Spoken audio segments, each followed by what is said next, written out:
एक बार माता पार्वती स्नान करने के लिए जा रही थी तो वे नंदी से कहती है, हे प्रिया नंदी, मैं गुफा में स्नान करने के लिए जा रही हूँ। तुम गुफा की निगरानी करना और भीतर किसी को मत आने देना। अवश्य माता, जैसी आपकी आज्ञा। और माता पार्वती स्नान के लिए चली जाती है, परंतु कुछ ही क्षण पश्चात भगवान शिव अंदर चले आते हैं। प्रिय पार्वती, कहाँ हो?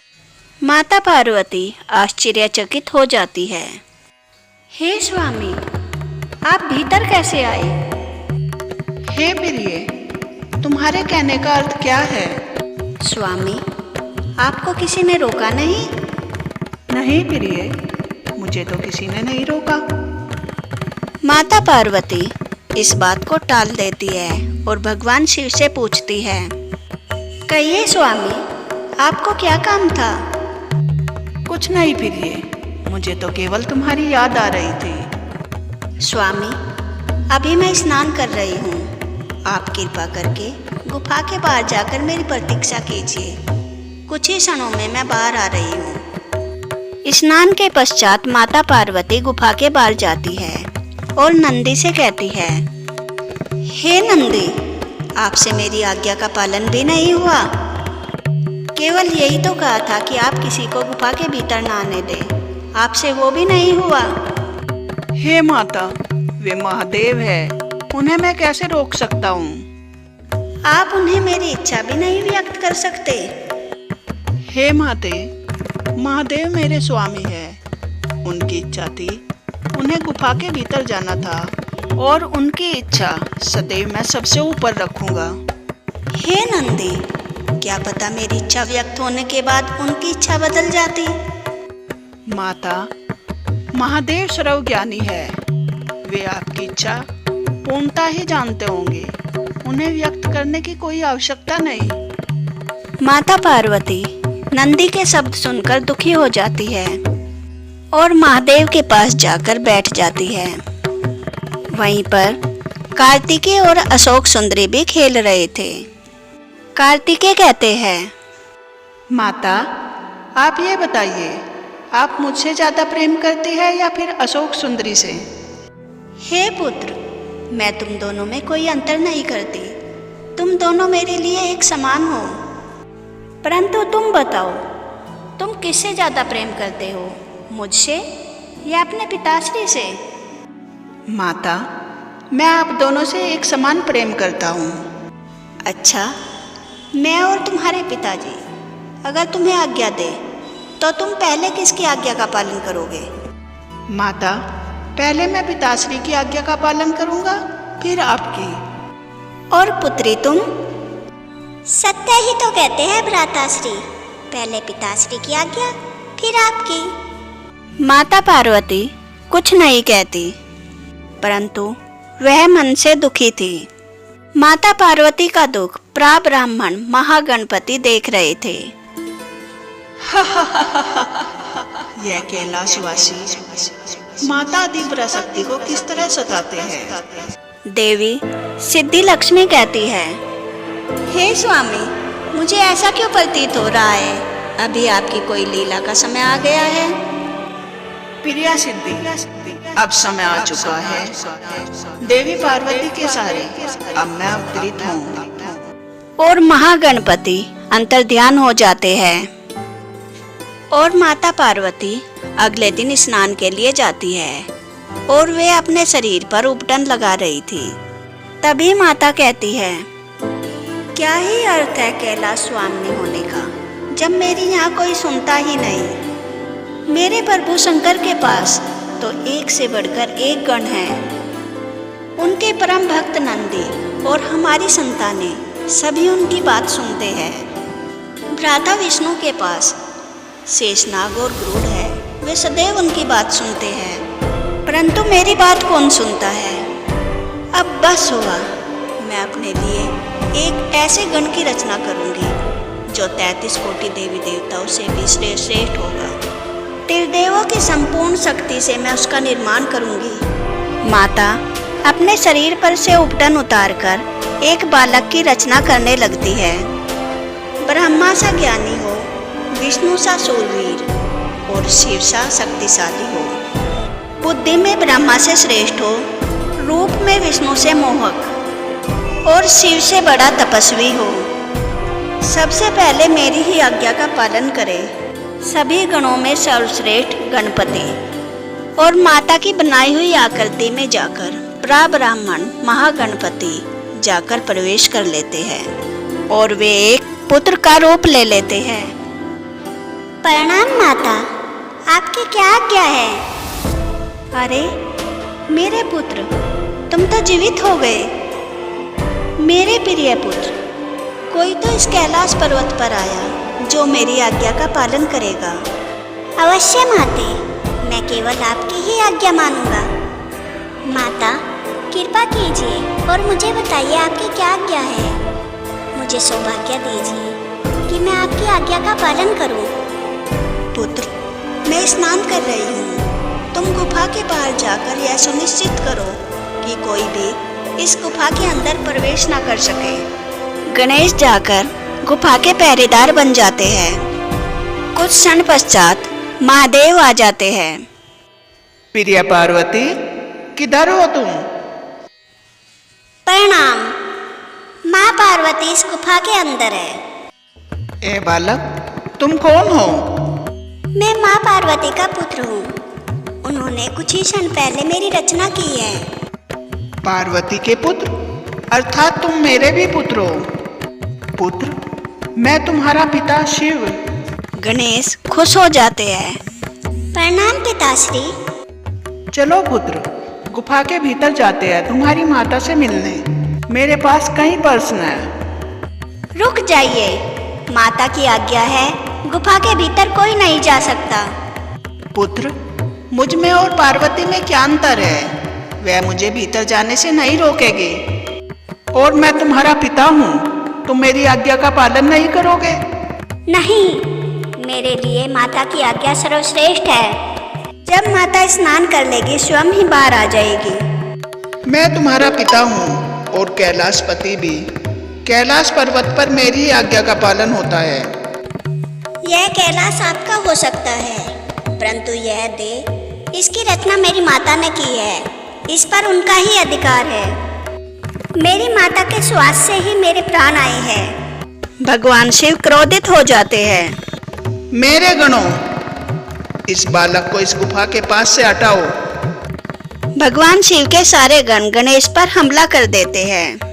श्री मात्रे नमः। और उनके हाथों में माता पार्वती की शक्ति का एक दिव्य अस्त्र आ जाता है। क्षण में ही गणेश सभी गणों को हरा देते हैं। भगवान शिव क्रोधित हो जाते हैं। इंद्र, यम, वरुण और कुबेर, विनाश काले विपरीत बुद्धि, इस बालक को हरा दिया जाए। परंतु गणेश के सामने कोई देवता नहीं टिक पाता। अंत में भगवान शिव अपना त्रिशूल उठा लेते हैं। बालक, मैं तुम्हें आखिरी चेतावनी दे रहा हूँ, इस गुफा के सामने से हट जाओ। नहीं पिताश्री, मैं इस गुफा के सामने से नहीं हटूंगा। मेरी माता की यही आज्ञा है और मैं इसका पालन करूंगा। भगवान शिव अपना त्रिशूल चला देते हैं और गणेश का सिर धड़ से अलग हो जाता है। सभी देवी देवता तभी के तभी प्रकट हो जाते हैं। भगवान विष्णु कहते हैं, हे महादेव, आपने ये क्या कर दिया? आपने देवी पार्वती के पुत्र की हत्या कर दी। अब उनके क्रोध से इस संसार को कौन बचाएगा? देवी पार्वती को क्रोध आ गया तो वे क्षण में ही पूरी रचना का अंत कर देगी। ब्रह्मदेव कहते हैं, देवी के अंदर की आदि शक्ति जाग गई तो पता नहीं क्या होगा। हे महादेव, हमें इसका कुछ ना कुछ उपाय तो करना ही होगा। परंतु तभी माता पार्वती गुफा के बाहर आ जाती है। मेरा पुत्र, किसने हत्या की मेरे पुत्र की? किसका ऐसा दुस्साहस हुआ? हे देवी, शांत हो जाइए, कृपा कीजिए देवी। हे देवी, शांत हो जाइए। मैं नहीं छोड़ूंगी किसी को भी। आज प्रलय है, आज पूरे ब्रह्मांड का अंत होगा। तुम में से किसी को नहीं छोड़ूंगी मैं। उमा, शांत हो जाओ। तुम्हारे पुत्र की हत्या मैंने की है। स्वामी आपने? हे स्वामी, आप ऐसा कैसे कर सकते हैं? आपकी हिम्मत कैसे हुई स्वामी? मेरे पुत्र का अंत करेंगे आप? इस कैलाश पर्वत पर हर कोई आपका था और मेरा केवल मेरा पुत्र, उसकी आपने हत्या कर दी। उमा शांत हो जाओ, क्रोध कभी भी उत्तर नहीं होता। आप मेरे पुत्र की हत्या करेंगे और मैं क्रोधित भी ना हूँ? माँ पार्वती रोध रूप में आ जाती है। अब मैं इस पूरे ब्रह्मांड का अंत कर दूंगी। पूरे ब्रह्मांड की समझ शक्ति मेरा ये आदेश है, इसका अभी के अभी अंत कर दो। और पूरा ब्रह्मांड क्षण में ही तहस नहस होने लगता है। तुम देवताओं, तुम भी नहीं बचोगे। मेरी 10 महाविद्याओं, अभी के अभी इन देवताओं का अंत कर दो। और पूरे ब्रह्मांड में प्रलय मच जाती है। ब्रह्मदेव महादेव से कहते हैं, हे विष्णुनाथ, मेरी इस रचना ब्रह्मांड का अंत हो रहा है। मेरी और मेरे प्रिय वाणी के सम्मिलन की निशानी का अंत हो रहा है। महादेव, आपको कोई ना कोई उपाय निकालना होगा। हे ब्रह्मदेव, मैं आपका दुख जानता हूँ, परंतु पार्वती को शांत किए बगैर इस समस्या का निवारण नहीं हो सकता। हे महादेव, मैं अपने प्राण संकट में डालकर माता को शांत करने का प्रयास करता हूँ, परंतु आपको इसका कोई ना कोई उपाय ढूंढना ही होगा। वही उचित होगा। देवी पार्वती को न्याय मिलना चाहिए। ब्रह्मदेव माता पार्वती के समक्ष प्रकट होते हैं। हे देवी पार्वती, आपकी संतान का अंत हो गया। आप तो बहुत दुखी होगी ना? अवश्य ब्रह्मदेव, मेरी संतान, मेरी रचना, मेरे गणेश का अंत कर दिया गया। उसका क्या कसूर था इन सब में? वह मेरी ही आज्ञा का तो पालन कर रहा था। हे देवी, आप मेरा भी दुख समझिए। आप जिस संसार का अंत कर रही है, वह मेरी संतान के समान है। वह मेरी रचना है, इसका आप अंत कर रही है। आप भी तो वही कर रही है जो महादेव ने किया। माता पार्वती को ब्रह्मदेव के ऊपर करुणा आ जाती है और वह अपने पार्वती रूप में आ जाती है। हे ब्रह्मदेव, सूर्य ढलने तक का समय है आपके पास। अगर जब तक मेरे पुत्र को जीवित कर दिया गया तो मैं इस सृष्टि का अंत होने से रोक दूंगी, वरना मैं इस पूरी सृष्टि का अंत कर दूंगी। भगवान शिव इंद्र से कहते हैं, हे देवराज इंद्र, आप जाइए और दूर दूर तक जो भी सबसे पहला प्राणी उत्तर दिशा की ओर मुख करके विश्राम कर रहा हो, उसका सिर काटकर मेरे पास ले आइए। इंद्रदेव उड़कर जाने लगते हैं। रास्ते में सबसे पहला प्राणी उन्हें एक हाथी मिलता है। बरगद के वृक्ष के नीचे वह हाथी उत्तर दिशा की ओर मुख करके विश्राम कर रहा था। हे पराशक्ति, ये आपकी कैसी लीला है? सबसे पहला प्राणी तो मुझे गज मिला है। अगर माता पार्वती इस गज के मुख को देखेगी तो वे अति क्रोधित हो जाएगी। मुझे सर्वोच्च निर्णय लेना चाहिए और किसी और प्राणी को ढूंढना चाहिए। रुक जाइए देवराज, मेरे जीवन का एकमात्र उद्देश्य यही था। आप मेरा शीश ही काट कर ले जाइए। हे गज, ये तुम कैसी बातें कर रहे हो? तुम खुद का शीश कटवाना चाहते हो? हे देवराज, अपने पिछले जन्म में मैं एक गजासुर नाम का राक्षस था। भगवान शिव की तपस्या करके मैंने उनसे यह वर पाया था कि वह सदैव मेरे उदर में निवास करेंगे। माता पार्वती चिंतित हो गई और उन्होंने भगवान विष्णु और कार्तिकेय को भगवान शिव को मेरे पास से ले जाने के लिए बोला। भगवान विष्णु ने एक अति सुंदर स्त्री का रूप लिया और कार्तिकेय ने एक अति सुंदर पुरुष का।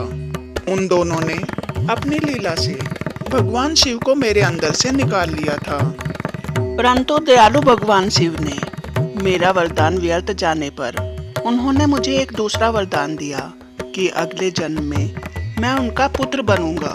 इसलिए हे देवराज, आप मेरा शीश काट लीजिए और उसे भगवान शिव के पास ले जाइए।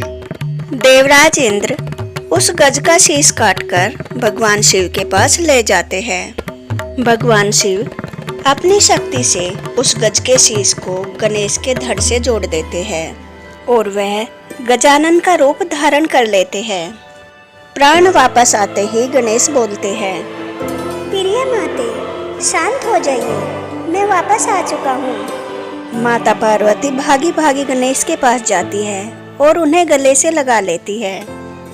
मेरे प्रिय पुत्र, मेरे प्रिय पुत्र, मेरे तो तुम्हारे बगैर प्राण ही निकल गए थे। माता, अब मैं वापस आ गया हूँ। अब मैं आपको कभी भी नहीं छोड़कर जाऊँगा। हे पिताश्री, आपकी आज्ञा का पालन न करने के लिए मुझे क्षमा कीजिए। नहीं पुत्र, इसमें मेरी ही गलती थी। मेरी और तुम्हारी माता की आज्ञा एक समान ही तो है। मेरे सम्मान हेतु पार्वती का सम्मान अति आवश्यक है। मुझ में और पार्वती में कोई भेद नहीं। मेरी आज्ञा का पालन करने के लिए पार्वती की आज्ञा का पालन करना भी आवश्यक है। ब्रह्मदेव कहते हैं, हे गजानन, मैं आपको आशीर्वाद देता हूँ। आज से आप प्रथम पूजनीय होंगे। सभी देवी देवताओं से पूर्व सदैव आपकी ही पूजा होगी। और इस प्रकार श्री गणेश का जन्म हुआ और वे प्रथम पूजनीय बने। अगर आपको यह कथा पसंद आई हो तो वीडियो को लाइक करें और मेरे चैनल को सब्सक्राइब करें। जय माता दी, जय श्री गणेश।